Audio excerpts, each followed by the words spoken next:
أنا ولا إشي أخذت، جيت في دشداشة في إيدي في كيس وما أخذت إشي معي، لأن قبلها جربنا ننهزم ومسكونا وخلونا 10 أيام في السجن. قبلها ما نجحنا، المرة الثانية نجحت. عاد احنا جاي نخاف، ما أخذنا إشي بس سكيت اللي في إيدينا.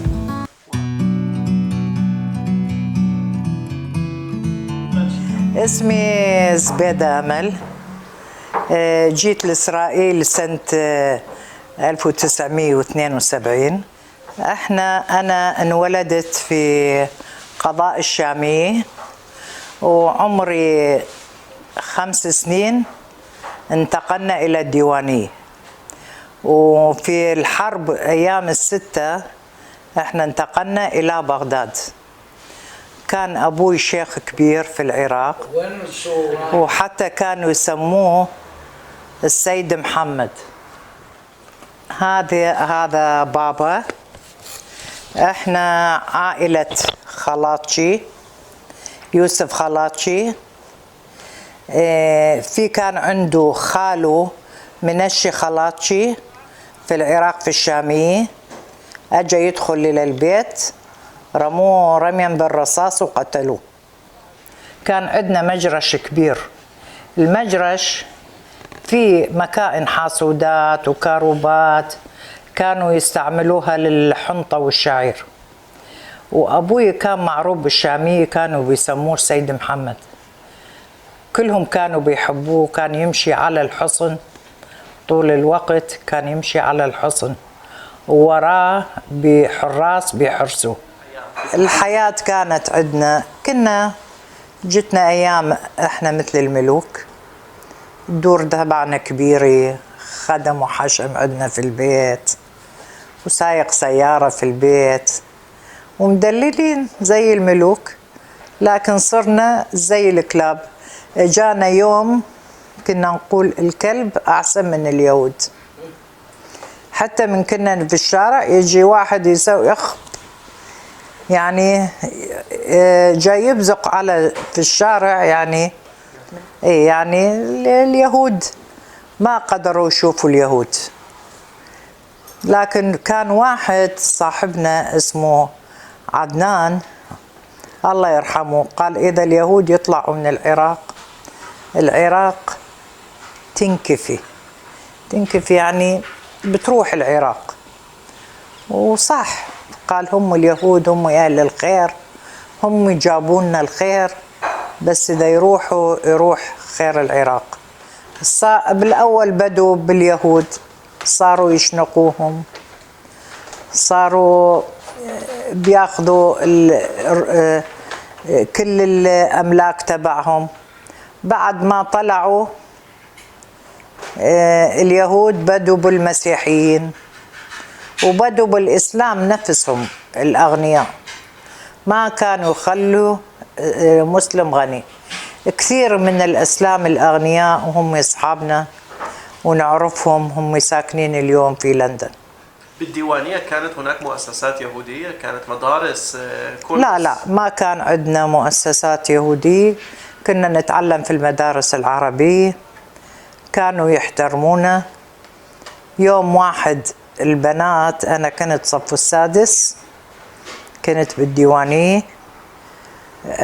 يوم واحد البنات قالوا أنا يهودية نكسة، وما رادوا يجوا عندي يصيروا أصحابي. وأنا قمت أبكي ورحت على مديرة المدرسة. مديرة المدرسة أجت للصف، قالت لهم على اليوم لازم نتعلم إحنا من اليهود. كل الأشغال الكبرى عند اليهود، كل المناصب الكبرى عند اليهود. اليهود عندهم عقل، عندهم تكنولوجيا، احنا شو عندنا؟ بس القال والقيل، وهاي احنا اطبعنا. واعطت قصاص للبنات اللي قالوا لي، واجوا التالي طلبوا مني العفو. كيف القرار انك تطلعي؟ يعني كيف اخذتي هذا القرار انك تروحي؟ قررت لأن كثير من العراق البنات طلعوا كثير من العراق، وأنا قررت. وكثير عندنا وحدة من العائلة اسمها ريموند، هم أجوا خطفوها من البيت، خلوها بالقونية تاعت الرز الكبير، شدوها واخذوها خطفوها. بعد 10 أيام خلوها في الباب، رجعوها. واحنا كنا نخاف البنات، كنا نخاف نخلي السم في الباب، نقول إذا كانوا يجوا ياخذونا احنا نشربوا للسم أحسن من يجوا علينا. ما كان إلنا حياة مليحة، كنا في الخوف. وكنا نصوم كل يوم اثنين وخميس نصوم. يعني أنا ضليت 2 سنين أصوم اثنين وخميس، بل كان الله يفرجها علينا. يقولون كانوا يدخلوا براسنا الستنة السافتة، يعني تقول يعني يوم اثنين وخميس يطلع سفر التوراة لازم نصوم ونندعي. يوم واحد انقلب علينا، الحكومة انقلبت علينا، اجوا يقتلوا لبابا. اجا معاون الشرطة يصير صاحبه البابا، اخذوا للسجن يعني، وإنا ودونا عند واحد شيخ اسمه الشيخ حج رايح. بقينا عنده، وبعدين انتقلنا إلى لواء الديوانية. في لواء الديوانية في الحرب أيام الستة، ثاني يوم حرب أيام الستة أخذوا كل الرجال اليهود في السجن، وخلوا النساء والأطفال، أخذوهم كلهم إلى السجون. مدة كبيرة كان أبوي في السجن، أطلعوه وخلوه في البيت، سجن البيت. الفلوس اللي كانت عندنا في البنك ما كانوا يعطوني إياها، كانوا مخصصين إلنا مبلغ نعيش فيه، وإحنا مش متعلمين، لأنه البيوت اللي كانت عندنا سايق في السيارة، صناع في البيت، ما كانت تكفينا الفلوس. وأنا كنت ثاني وحدي بعد أختي، كان عمري 14 سنة. أبوي لبست عباية وداني إلى بغداد أجيب من خاله. رحت سافرت إله، وواحد من العائلات اليهود كانوا في العراق اسمه ساسون خلاطشي، قال إذا أنت رايحة إلى بغداد أنا بعطيكي مكتوب. المكتوب قال له أنا ما قدرت أروح على حج رايح أجيب الفلوس، وأنا لأن مرضت أكلت سمكي، بعدها أكلت رقي، وصار عندي إسهال قوي وما قدرت أروح. وأعطاني المكتوب اللي كتبه، وأنا أخذت المكتوب. أنا جاي أسافر إلى بغداد، فتشتنا الشرطة، شافت ماكو إشي، قالت للسيارة يعني حتى تروح تسافر ومنسافر إلى بغداد. اجينا نسافر، وقفوا السيارة، قال لي تعالي انزلي انتي بنت يوسف. البوليس قال لي نسيت افتش لك الشنطة. فتش الشنطة، شاف المكتوب، قال هاي انتي جاي تتجسسي، انتي جاسوسة. اخذوني الى المخفر الشرطة. ضليت يومين نايمة في السجن، وأنا في السجن أهلي ما كانوا يعرفوا. أجوا عندنا في التحقيق في الليل، أخذوني، كان معاون الشرطة اسمه علاء. أنا جيت في التحقيق قلت له عمو علاء الله يخليك، أنا شو عملت؟ أنا ما عملت شيء، الله يخليك عمو علاء. كان يقول لي أنا مش عمك، كنت عمك بس اليوم أنا مو عمك. التحقيق تبعهم بدهم أنا أشلح الملابس تبعي وارقص، وأنا صرت أبكي وأبكي وأبكي. قال له للشرطي خذها بعدين ساعتين رجعها. ومبين بينهم كانت يعني مؤامرة مدبرة. الشرطي كان شفقان علي، قال لي أنا بصيح على مرتي بالليل تجي تاخذك إلى بغداد. أنا جاي أنتظر الليل، أجا الليل ما أجت مرته، أجا ثاني يوم مرته أخذتني إلى بغداد. لكن شو أنا كنت خايفة، قلت هين عملوا لي مصيدي وهين أخرى مصيدي، لكن لا، ودتني إلى دار خالو لأبوي حتى أجيب الفلوس.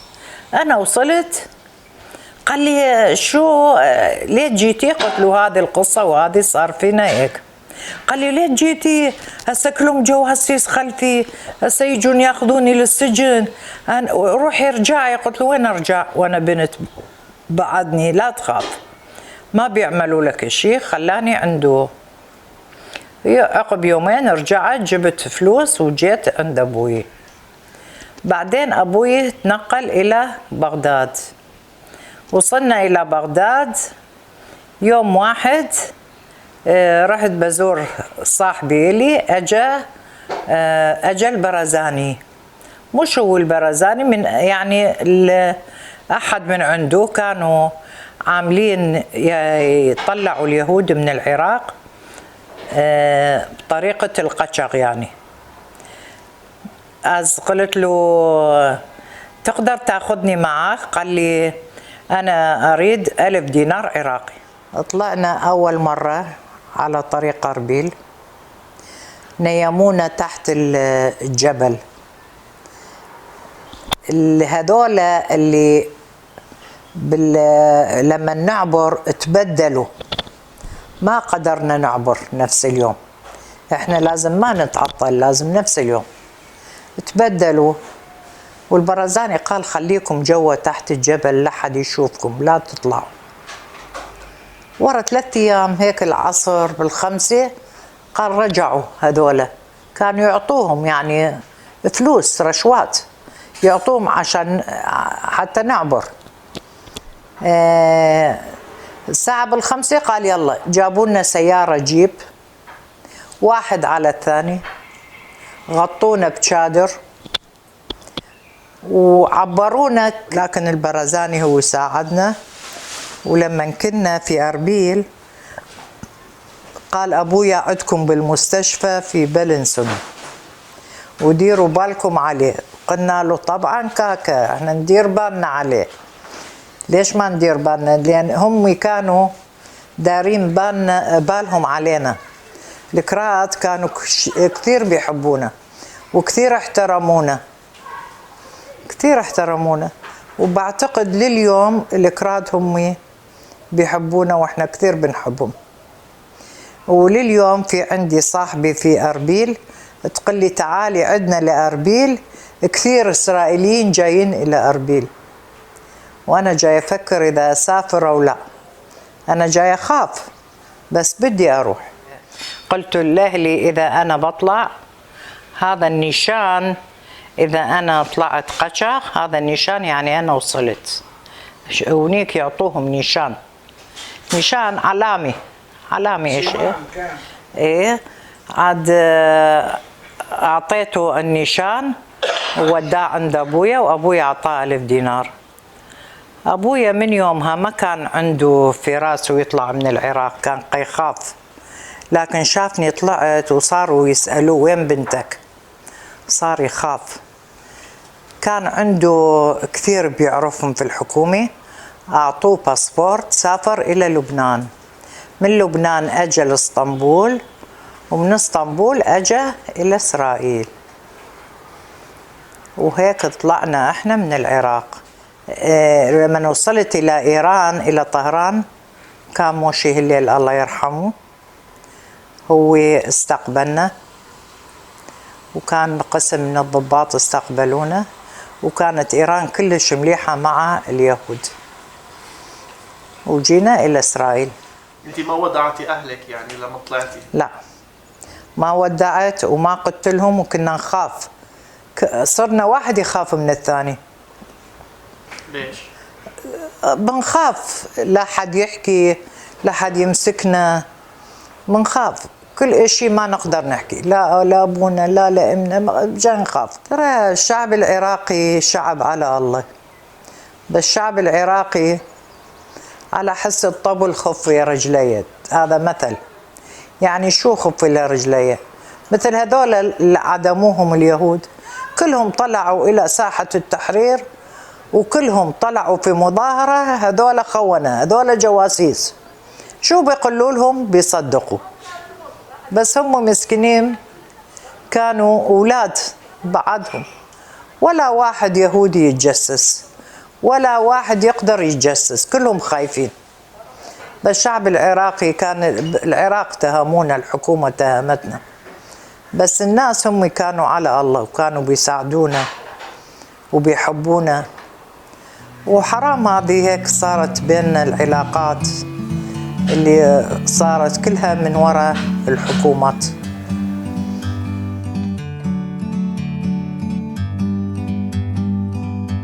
Like a bird on a tree